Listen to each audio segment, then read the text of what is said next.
Las personas que padecen de diabetes tienen más riesgo de desarrollar hipertensión y por lo tanto enfermedades de tipo cardiovascular, como por ejemplo un infarto. ¿Qué pueden hacer las personas que tienen esta condición para prevenir llegar a estos términos? Está con nosotros la doctora Marta Avellán Boza.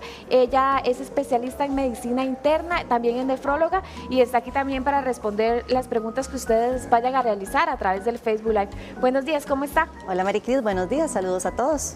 Gracias por estar acá. Doctora, primero que nada, ¿por qué las personas que tienen diabetes tipo 2 tienen mayor riesgo de desarrollar hipertensión? Ok, Maricris, esto vamos a entenderlo de tres ejes, por así decirlo. Hay tres situaciones fisiopatológicas que hacen que una persona que ya es diabética tenga más riesgo de ser hipertensa. Vamos a empezar por la resistencia a la insulina. ¿Qué quiere decir esto? Bueno, la insulina para entrar a las células ocupa como una llave. El problema en los pacientes diabéticos es que esta llave falla, no permite que la insulina ingrese a las células o no deja pasar el azúcar, ¿verdad?, a las células con la insulina. Esta situación hace que toda esta azúcar y esta insulina que queda fuera de las células genere un ambiente patológico, un ambiente malo en el que se genera más absorción de agua, más absorción de sodio, y esto a su vez aumenta la presión. Entonces la resistencia a la insulina, que es justamente este fenómeno fisiopatológico fundamental en la diabetes, ya per se nos hace que haya más riesgo de que aumente la presión. Ese es el primer eje. El segundo eje es la resistencia de los vasos, ¿verdad? Los vasos sanguíneos, que son como las tuberías, ¿verdad?, que es justamente ahí donde medimos la presión, se vuelven más rígidos. Esto por un daño justamente en la capita que los recubre, que los hace menos elásticos. Entonces hace que al estar menos elásticos, esta presión empieza a subir, a subir, a subir. Y a la par de esto, como tercer eje fundamental, es que los pacientes con diabetes tienden a tener más obesidad, más masa adiposa. Y los adipocitos también generan un ambiente de muchas sustancias que inflaman y aumentan la presión. Entonces, digamos una triada perfecta para que los pacientes que tienen el azúcar alto también tengan la presión alta, y con esto, como dicen ellos, el combo completo, ¿verdad? El combo completo. Ahora, estas dos enfermedades, la hipertensión y la diabetes, en una persona que padezca de esta situación, ¿en qué momento podría llegar a un infarto, a un derrame o a una falla renal? Ok, estos pacientes tienen el daño en dos tipos de vasculaturas que al final de cuentas recorren todo el cuerpo.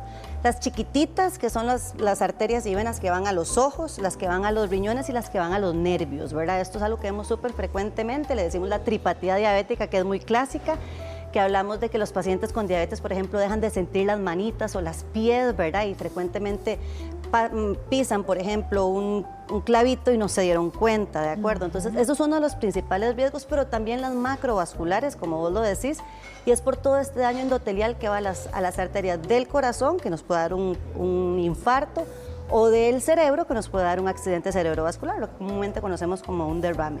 La causa es justamente la misma, este daño endotelial y estos tres factores que hace un ratito comentábamos.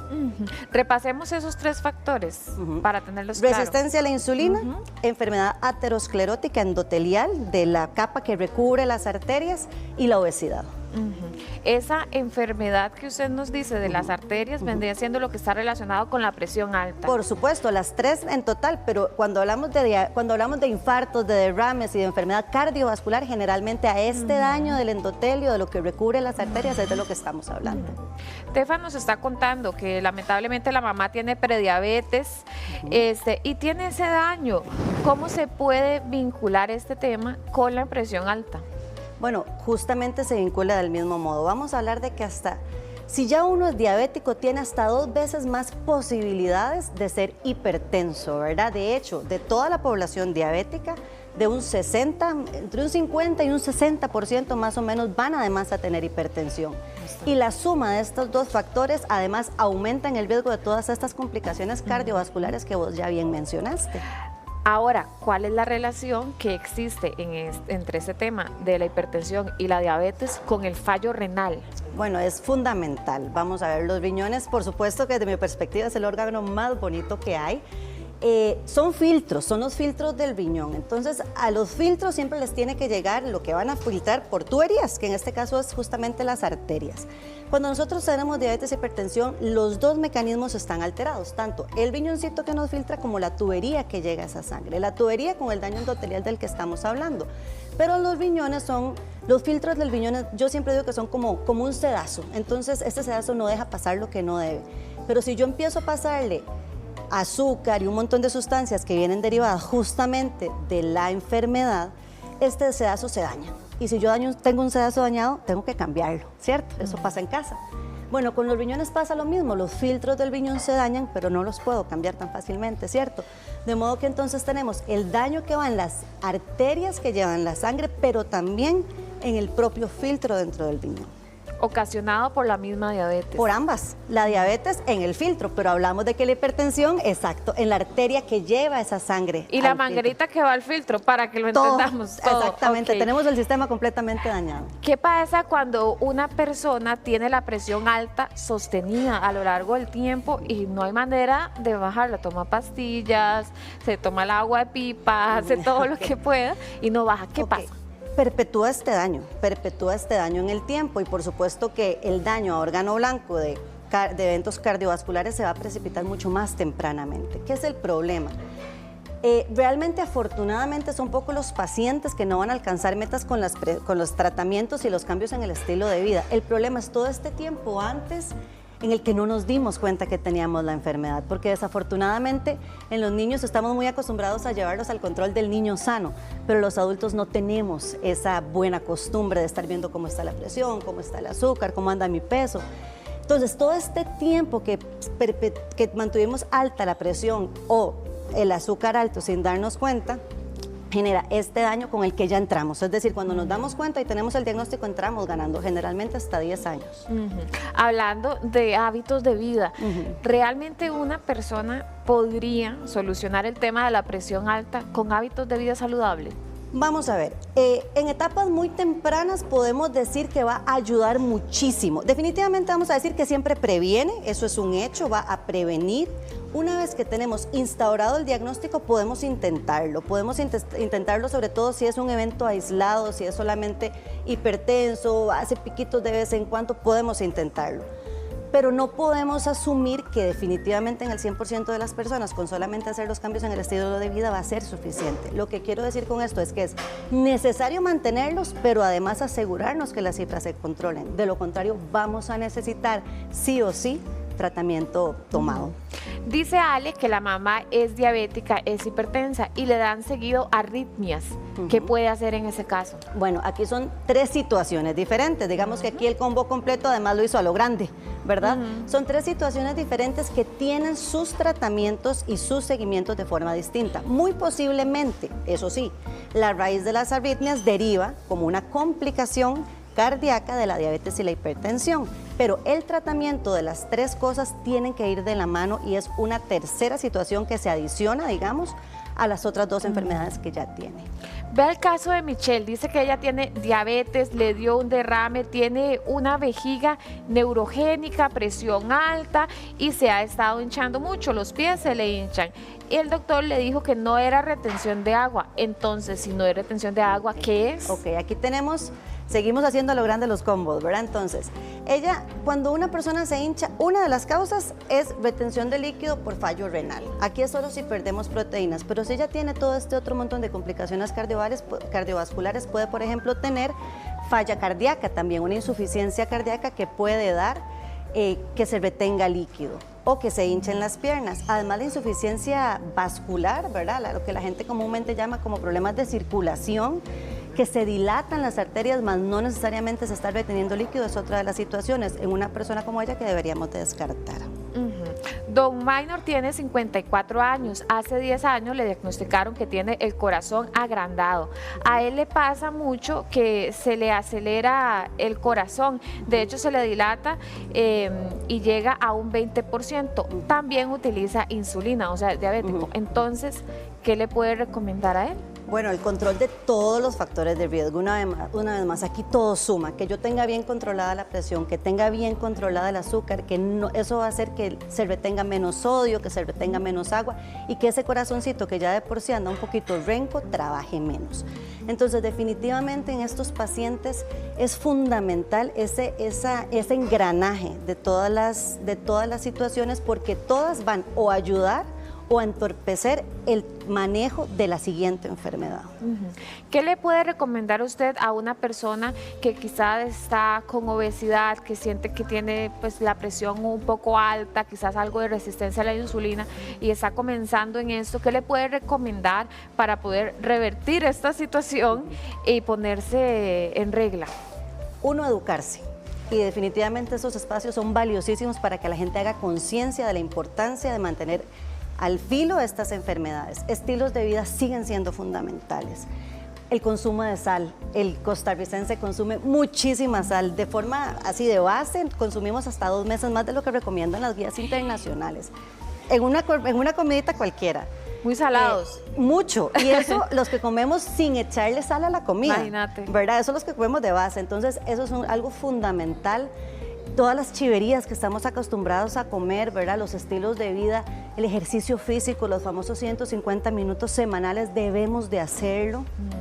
Y control médico estricto, no dejarnos. No porque fui hoy al médico y me dijeron que todo estaba bien y me dieron mis pastillitas, ya no regreso. O sea, no, tenemos que ir, que darnos cuenta que chequearnos esas enfermedades no dan síntomas hasta que ya es muy tarde. Entonces yo no voy a saber que yo tengo insuficiencia renal hasta que no me hinche o ocupo diálisis. Pero tengo mucho tiempo antes para actuar y evitar que esto progrese. Entonces definitivamente la educación y la disciplina en el manejo de nuestras enfermedades crónicas son la base para que esto camine bien. Dice Melanie que la mamá le dio un infarto en enero. Ella es diabética y se le han estado hinchando los dedos de las manos. ¿Por qué será? Bueno, una vez más, aquí podemos tener un par de situaciones. Siempre tenemos que descartar que no haya daño a órgano blanco como insuficiencia renal que esté generando edemas por problemas de pérdida de proteínas, pero hay algunos medicamentos, y esto yo la insto a que lo consulte con un médico, que podría dar un poquito de hinchazón, que usamos muchas veces en infartos, que puede dar hinchazón en piernas y en manos. Entonces, si está teniendo este problema, definitivamente debe de consultar al médico para ver que no sea que haya que hacer algún cambiecito ahí en los tratamientos. Doctora, muchísimas gracias por responder ustedes. Todas nuestras preguntas. Muy amable. Para servirle. Un gusto, gracias, Mari. gracias. Seguimos, Alejandro.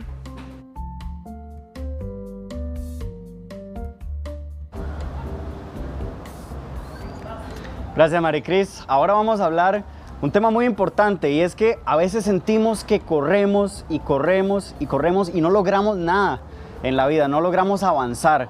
Para eso nos acompaña el psicólogo Rafael Morales, que nos va a orientar un poco sobre este tema, ¿verdad? Y que es una preocupación que tienen muchísimas personas, no solamente los jóvenes, sino también se presentan adultos, ¿verdad? Porque hay personas que sienten, Rafael, que corren mucho, pero no logran avanzar en la vida. Bueno, buenos días, muchas gracias por tenerme acá. Bueno, las personas sentimos que corremos mucho y no avanzamos cuando nos enfocamos especialmente en lo que urge y no en lo que importa. Muchas veces trabajamos en hacer cosas que van saliendo con el día a día y dejamos de lado nuestras metas que tenemos a largo plazo.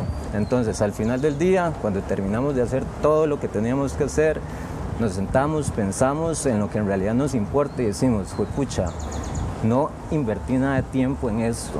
Nos sentimos cansados porque hicimos muchas pequeñas cosas, pero sentimos que no avanzamos. ¿Cuál es la clave acá? Acá la clave está en organizarnos, organizar nuestros días para así poder establecer tiempos específicos para las tareas diarias y también para lo que nosotros queremos alcanzar a largo plazo y así poder cumplir nuestras metas y objetivos. ¿Qué diferencia hay, Rafael, entre avanzar mucho y avanzar bien en la vida personal y profesional? Ok, esto es muy importante. Aquí el punto específico es dónde queremos llegar. Por ejemplo, puede ser que avancemos muy rápido, pero vamos en la dirección contraria. ¿Y qué pasa? Nos alejamos más bien del punto donde nosotros queremos llegar. Al igual como nosotros utilizamos el Waze, ¿verdad? Para establecer un punto específico y buscar la mejor ruta para llegar ahí. Esto lo tenemos que hacer con nuestras metas y nuestros objetivos. Debemos de tener bien claro cuáles son nuestras metas, nuestros objetivos. Ese horizonte. Correcto. Y así buscar la ruta mejor para llegar donde queremos estar. ¿Cómo podemos reconocer cuando esa ansiedad nos empieza a tocar la puerta, verdad? Cuando sentimos que el tiempo más bien nos está aquí pisando los talones, ¿verdad? ¿Y cómo esto puede afectar la salud emocional? Esto es importantísimo reconocerlo. Bueno, primeramente caemos en el error de reaccionar ya cuando el cuerpo nos grita. Primeramente tenemos que darnos cuenta cuando estamos sobrepensando en cierta situación. En este caso, por ejemplo, ¿por qué el tiempo no me está alcanzando? ¿O por qué estoy gastando tanto tiempo en esto que no me trae frutos o lo que yo quiero conseguir? Entonces, cuando nosotros pensamos en esto y nos saca de nuestro foco de atención de las otras cosas que tenemos que hacer, es cuando tenemos que buscar ayuda. Tenemos que aplicar técnicas, ayuda profesional y no esperarnos hasta cuando el cuerpo nos pide ayuda a gritos, como por ejemplo dolores de cabeza, tensión muscular, insomnio y un montón de situaciones más que nos dan a nivel físico por no poner la atención y el cuidado en el momento que esto comienza. Hay señales, ¿verdad?, que indican a veces que estamos viviendo como en una sensación de que todo pasa demasiado rápido, que uno dice, es que el día no me alcanza, necesito que el día tenga más de 24 horas, ¿verdad? ¿Qué podemos hacer en ese caso cuando uno siente que todo pasa demasiado rápido y no nos alcanza, ¿verdad?, para organizar ni siquiera? De hecho, si vos te das cuenta, muchas veces es lunes y en un abrir y cerrar de ojos ya es viernes. Claro. Igual nos pasa con los meses. Cuando nos damos cuenta estamos 20 y tanto de un mes y uno dice, ¿en qué momento pasó el mes? Cuando esto sucede, tenemos que tener muy en cuenta y darnos nosotros mismos cuenta de en qué o cómo estamos gastando el tiempo. Muchas veces pasamos conectados a las redes sociales, ¿verdad? Viendo ahí TikToks que duramos 2 horas y parecen que son 20 minutos. Y esto nos aleja en lo que en realidad queremos trabajar. La dopamina entra en juego ahí, Es ¿verdad? correcto. O también pensamos en el futuro. Pensamos en 2, 3 días después, una semana después, y no nos enfocamos mucho en el hoy, en el ahora, y se nos va de las manos. Entonces es importantísimo reconocer de qué manera estamos invirtiendo nuestro tiempo para poder sacarle fruto y disfrutar el momento presente. Doc, por ejemplo, ahorita que conversaba sobre este tema de las redes sociales, ¿verdad?, que nos metemos a TikTok y pasamos horas y horas viendo la vida de otras personas, conectemos esto con la comparación. ¿Cómo puede afectar esa comparación constante? ¿Cómo puede aumentar esa presión en lugar más bien de utilizar esta herramienta para motivarse? Lo que pasa es que si vos te das cuenta, Alejandro, nos comparamos con las versiones editadas de las demás personas. Lo que postean obviamente siempre va a ser lo más bonito, los triunfos, lo mejor, y nosotros nos enfocamos en eso. Si pasamos mucho tiempo viendo lo que las demás personas hacen, ¿verdad?, vamos a desperdiciar ese tiempo en poder trabajar en nosotros mismos. En realidad nosotros deberíamos de enfocarnos en los procesos. Pongamos un ejemplo que una persona es muy exitosa a nivel profesional y este éxito le está dando muchos frutos. Nosotros nos comparamos porque queremos tal vez lo que ellos tienen o estar donde ellos están. En realidad nosotros deberíamos de centrarnos en el proceso para, en vez de una comparación, ver a esta persona de una forma inspiracional o motivacional para así tomar tal vez las herramientas, las técnicas que esta persona utilizó para forjar ese logro y así nosotros poder llegar donde queremos estar o aún más allá.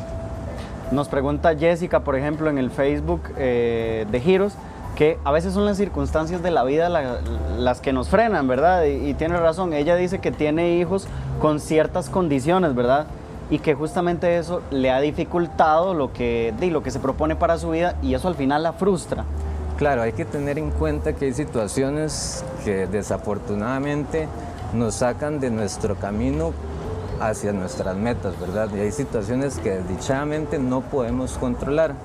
Ante estas situaciones tenemos que aplicar algo que se llama aceptación y compromiso. Debemos de aceptar lo que está sucediendo, comprometernos con nosotros mismos a buscar soluciones en lo que sí podemos controlar de esa situación, para así poder, ya sea sentirnos bien emocionalmente o ver de qué forma, aunque sea de una manera más lenta, seguir avanzando hacia donde queremos estar.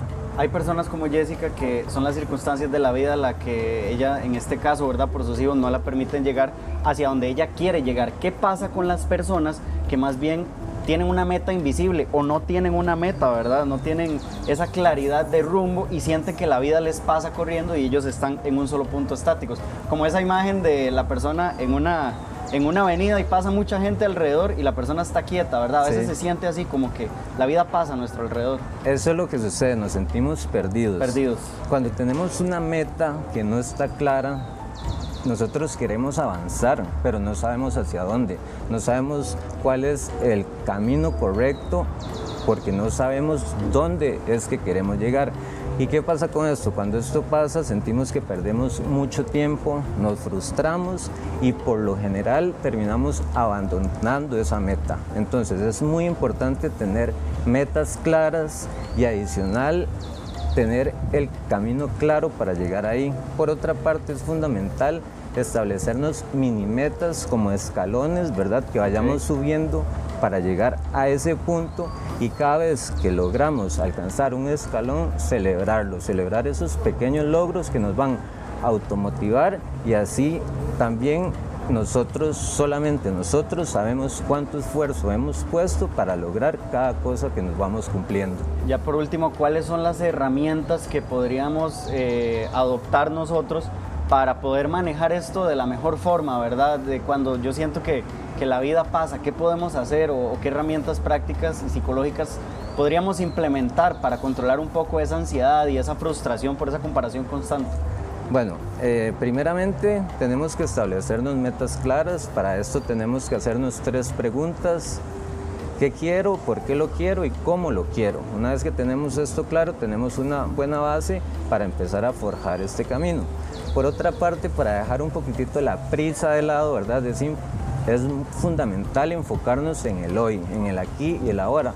Para esto se aplica la atención plena o algo que se llama mindfulness, que es sacar un ratito de nuestro tiempo, alejarnos de todas las distracciones, estar con nosotros mismos, darnos ese espacio para respirar y adicional, algo más que podemos aplicar es la gratitud. La gratitud es fundamental, nos va a hacer sentirnos mucho mejor. Damos gracias por lo que tenemos, por lo que hemos logrado, por lo que hemos alcanzado y hasta por lo que no tenemos o hemos perdido, que gracias a esto es lo que nos ha forjado como persona. Así vamos a apreciar más el presente y de una u otra forma nos vamos a desligar de ese futuro tóxico o ansioso que nos hace sentirnos muy mal emocionalmente. Perfecto, muchísimas gracias. Con todo gusto. Entonces, don Rafael, el psicólogo Rafael Morales, para hablar de este tema tan importante como es la comparación y la ansiedad. Muchísimas gracias. Por ese corre, muchísimas gracias. Usted tenía un saludo, ¿no? Sí, correcto. Yo quería mandarle un saludito a mi mamá que está de cumpleaños. Un beso hasta la casa, que la amo muchísimo y que gracias por todo. Un fuerte abrazo, continuamos. Tener buena convivencia con los vecinos es importantísimo, ya sea que usted vive a la orilla de una calle o que usted esté en un condominio. Pero bueno, eso lo vamos a conversar después de la pausa. Si tiene algún problema con algún vecino, escríbalo en el Facebook, que aquí le aclaramos la duda. Qué bueno que usted comparte su fin de semana con nosotros. Tener buena convivencia con los vecinos es esencial y el hecho de que usted viva en un condominio no significa que tiene que renunciar a sus derechos. ¿Qué pasa si un vecino hace una ventana que le invade su privacidad o un balcón? Ya también podría ser que puso cámaras directamente a donde uno se cambia, por ejemplo. Está con nosotros don Gerardo Jiménez, quien es abogado y nos va a explicar. Don Gerardo, ¿qué dice la ley en Costa Rica sobre, por ejemplo, que un vecino haga un balcón con vistas al patio de uno, ¿verdad? ¿Qué pasa en esos casos? Buenos días. Muy buenos días, Rafa, ¿cómo está? Y a toda la audiencia. Es importantísimo determinar varias cosas antes de entrar propiamente a los balcones y las ventanas. Vamos a hablar de la intimidad. ¿Qué es la intimidad? La intimidad es parte de una libertad personal que está consagrado en la Constitución política y podríamos hablar que es parte de un núcleo de derechos inviolables. Y aquí es el meollo del asunto. La intimidad, que es esa privacidad que yo puedo tener como persona, no es negociable, es inviolable. Ahora bien, cuando estamos hablando de temas de privacidad o de intimidad, violación a nuestro derecho a la intimidad, claro, es todo lo que está relacionado a nuestra imagen, nuestra voz o a nuestra vida personal, propiamente dicho. Esto nos genera varias áreas del derecho. Una, en el tema del derecho de la propiedad como tal, que todos podemos construir de acuerdo a nuestros gustos o de acuerdo a nuestras posibilidades. Pero los derechos que tenemos tienen límites y los límites están donde empiezan los derechos de los otros. Claro. Entonces, ¿qué significa eso? Yo no puedo construir y poner una ventana ahí, a donde dice, como decía bien usted, direccionada a donde se están cambiando las personas, porque estoy violentando la libertad de estas personas o la intimidad de estas personas. Ahora bien, la norma lo que establece es que tiene que haber un retiro mínimo de 3 metros entre, digamos, esta propiedad, claro, digamos, como estas ventanas que podrían dar a un patio o a un área privada de otro vecino. Esto es lo que nos dice la ley. ¿Cómo se calculan esos 3 metros? Bueno, no todas las propiedades son rectangulares o son cuadradas. Entonces, de la parte, cuando no son paralelas, de la parte más angosta debe de existir esos 3 metros. O sea, no, si está en una diagonal, no en la parte más ancha, sino en la parte más corta. Entonces, esos 3 metros de retiro. Claro. A ver, y entonces, ¿en qué casos, digamos, el derecho a la privacidad nos podría proteger? Porque hay vecinos que, por ejemplo, ponen cámaras direccionadas a la casa de uno. Ellos se excusan diciendo que lo están haciendo para protegerse del AMPA o de alguna eventualidad que suceda un accidente, pero están invadiendo mi privacidad. ¿Qué hacemos en ese caso, licenciado? Realmente, las cámaras de seguridad, como cámaras de seguridad, deben de estar en tomas que no son de áreas privadas propiamente. ¿Qué quiero decir con esto? Puedo estar hacia un área pública y sí, tal vez la toma o el enfoque se da hacia el acceso de mi casa, pero no se puede estar hacia una parte interna de la casa, la cocina, el patio, lo que sea. No, porque está violentando mi derecho a esa intimidad, a esa privacidad, a mi vida personal. Hay personas que tienen todo el derecho de hacer dentro de casa lo que bien quieran, ¿verdad? Y no tienen por qué sentirse vigilados, espiados, acosados, ¿verdad? O incluso juzgados por el comportamiento que hagan que realicen dentro de un aposento privado de su propiedad. ¿Por qué? Porque aquí esto va muy relacionado también con la propiedad, ¿verdad? El domicilio. Y el domicilio también es inviolable, ¿verdad? Nadie puede entrar a la casa de otro sin el permiso de esa persona o bien tampoco sin un allanamiento sin una orden judicial. Pero ese es otro tema. El tema de las cámaras pueden estar dirigidas a espacios abiertos. Bueno, no eso sí lo pone un vecino, ¿verdad? Pero ¿qué pasa, por ejemplo, si esas cámaras las instala la municipalidad o las instala, por ejemplo, la seguridad privada del condominio? ¿Qué pasa en ese caso? ¿Tengo derecho igual a reclamar? Tengo el derecho y ellos tienen la obligación de respetar esa privacidad, esa intimidad. Ahora, estamos de acuerdo y tenemos que ser muy claros, estas cámaras tienen que estar a espacios generales, públicos o lo que sea, pero si están direccionadas donde puedan enfocar aspectos propios que van a violentar mi privacidad, es obligación de estas entidades o de estas sociedades corregir esta violación a mi privacidad. Como le decía al principio, este es un derecho inviolable, es un derecho constitucional, consagrado constitucionalmente. Está dentro de este núcleo de derechos que podríamos decir inviolables: la vida, la privacidad, el libre tránsito. Entonces vea qué importante es esta protección a mi intimidad, a mi vida personal y a mi libertad Por también. supuesto. ¿Y qué se puede hacer, por ejemplo, don Gerardo, si un vecino empieza a subir videos de TikTok y se ven las placas de los otros carros? Porque, por ejemplo, en los condominios es muy común que no existan portones, ¿verdad? Todas las casas están abiertas, usted nada más mete su carro en su respectiva cochera. Y ahí también se están exponiendo mis datos. ¿Qué pasa en esos casos? Ok, esta pregunta es muy importante y bien interesante. No todo dato personal es sensible. Ok, ¿qué es un dato personal? Es todo dato que pueda ser identificable o identificado. La placa de un vehículo que está en un espacio público es un dato que podría convertirse en un dato personal porque me pueden identificar a través del número de placa, pero no es un dato restringido, ¿verdad? Porque nos metemos a la página del Registro Nacional y vemos a quién pertenece el vehículo. Eso no podría, digamos, estar regulado de esa manera, pero la divulgación, la propagación, los contenidos de estas grabaciones, si no tienen el consentimiento informado de la persona a quien grabaron, ya sea la imagen, la voz, no pueden ser divulgados. Y este consentimiento informado, vea, en muchos lugares nos ponen a firmar un consentimiento informado, pero nos hablan de un consentimiento informado por ahí en términos genéricos. Es muy importante que el consentimiento informado debe ser expreso, adecuados a un fin y firmado. O sea, es documentado, ya sea firmado con rúbrica o digitalmente. ¿Por qué? Porque están tratando mis datos. Es un tratamiento de datos y tenemos una ley que protege el tratamiento de datos también. Pero entonces, este tipo de cosas podrían generarnos desde contravenciones hasta delitos. Claro. Divulgar este tipo de información. Vea qué interesante, don Gerardo, lo que nos pone doña Ili en nuestro Facebook. Ella dice que qué pasa cuando los vecinos estacionan en la acera de una calle sin salida todos los carros para una actividad. Y es una calle sin salida y hay una fiesta y hay carros a la derecha, carros a la izquierda. ¿Qué pasa en ese caso? Bueno, es una vía pública y esto está restringiendo el libre tránsito. Entonces podrían llamar a las autoridades competentes y las autoridades competentes podrían desde remover los vehículos hasta bajar lo que llamamos bajar las placas también. Y esto impide a los dueños o a los conductores de estos vehículos transitar por las vías públicas. Las vías públicas son vías públicas, o sea, eso significa que deben de permitirse el libre tránsito y también está regulado.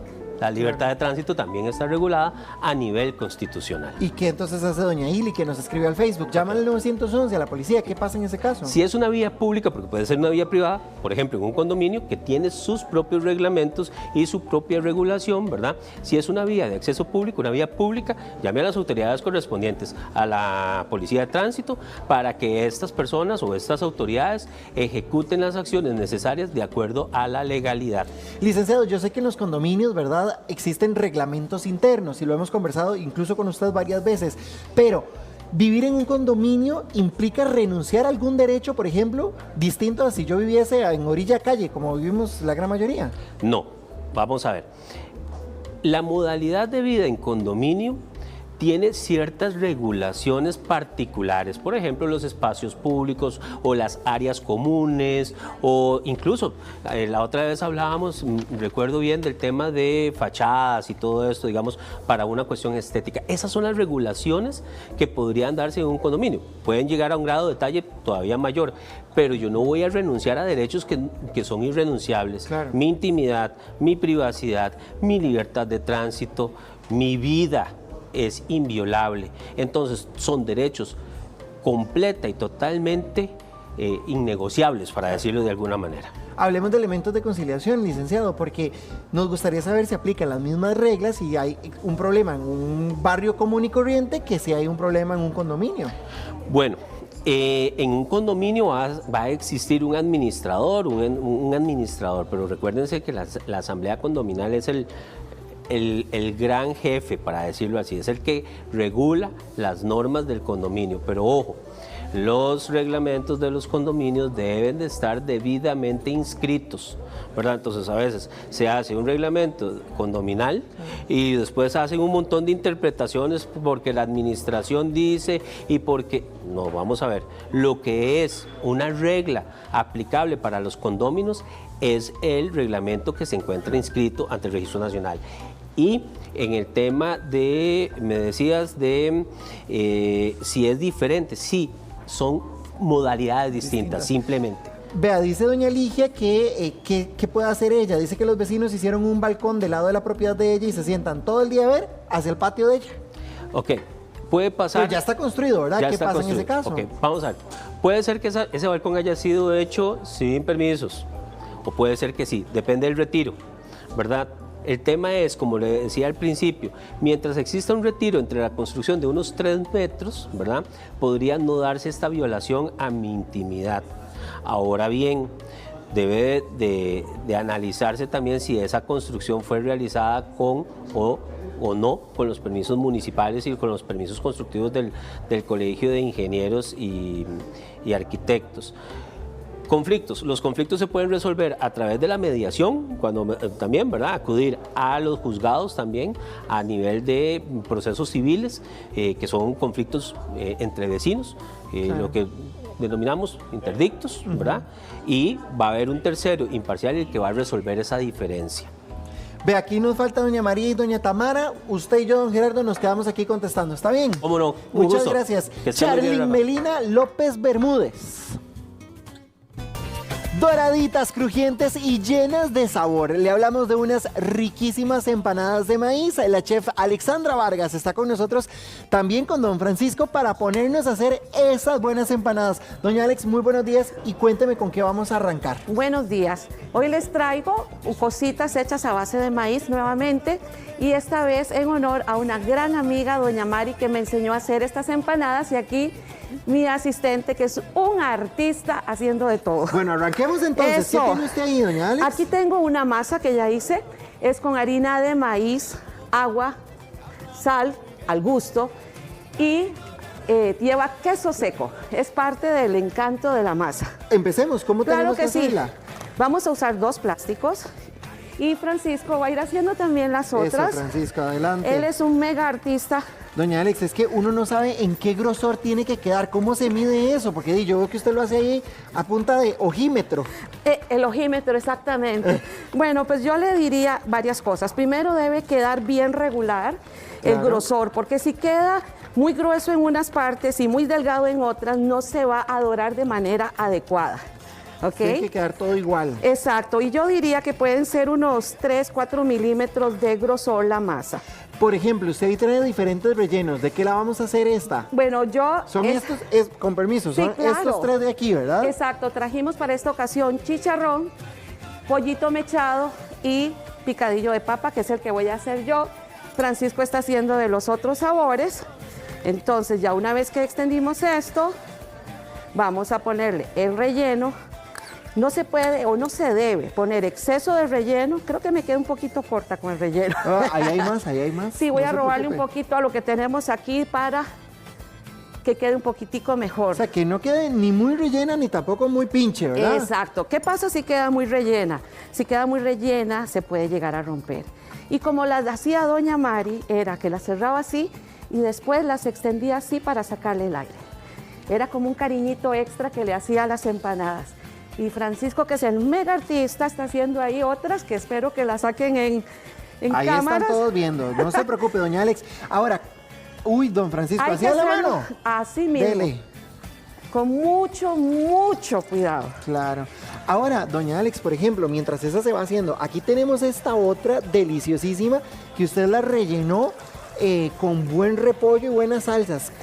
Exacto. ¿De qué proteína se rellena esta, doña Alex? Esta que En tenemos aquí? realidad, yo creo que esta era de papa, si no me equivoco, porque mentiras que me acuerdo de cuál elegimos para hacer la rellena. Y en Costa Rica le decimos lo que sea arreglado. Esta es una empanada arreglada. Lo que sea arreglado. Doña Alex, es muy importante que la empanada, así como la estamos viendo, quede crujientita, ¿verdad? Claro que sí. ¿Cómo se logra eso? Bueno, pues fíjese que para que quede crujiente, bueno, debe de cocinarse lo suficiente tiempo en el aceite. Claro. Partamos esa. Ok, vamos a partir esta. Esta es de chicharrón. Ay, qué delicia. Y huele... Uy, doña Alex, eso, ahí estaba, usted la quitó. Es que me Vea, tentó. Y podemos abrirla, ya la partí, ¿verdad? Pero la podemos abrir está muy tostada. Crujientita, Claro. crujientita. Y la podemos rellenar. Vea que ya estaba partida, en realidad debería ser entera, ¿ok? Le podemos poner el repollito y le podemos poner salsa de tomate, mayonesa y cualquier otra cosita que nos guste ponerle. Qué delicia. Vea, dice doña Isabel que carga haciendo empanadas y es que doña Alex y también Francisco hacen empanadas para que ustedes tomen cafecito, ¿verdad? ¿Las Mire. envían a cualquier parte del país, doña Alex? Bueno, como que tal vez cualquier parte del país está conversado. Mire que el aceite se nos Qué calentó delicia. mucho porque estamos conociendo Pero esta queda cocina. doradita. Sí. Pero Queda hay que doradita. cuidarlas porque por lo general hacemos a un calor medio, no tan fuerte como está hoy. Y Francisco nos iba a hacer, hasta me poniendo ahorita una de chicharrón, y nos iba a poner a hacer un enyucado Por que también... favor, que son estos, vean, son estos Estos así, enyucados. ya están listos, son mega enyucados.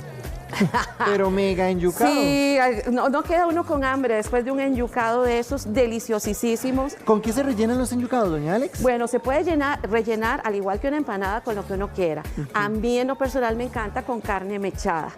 Pero, ajá. sí, pero igual se puede poner con una carnita molida arreglada.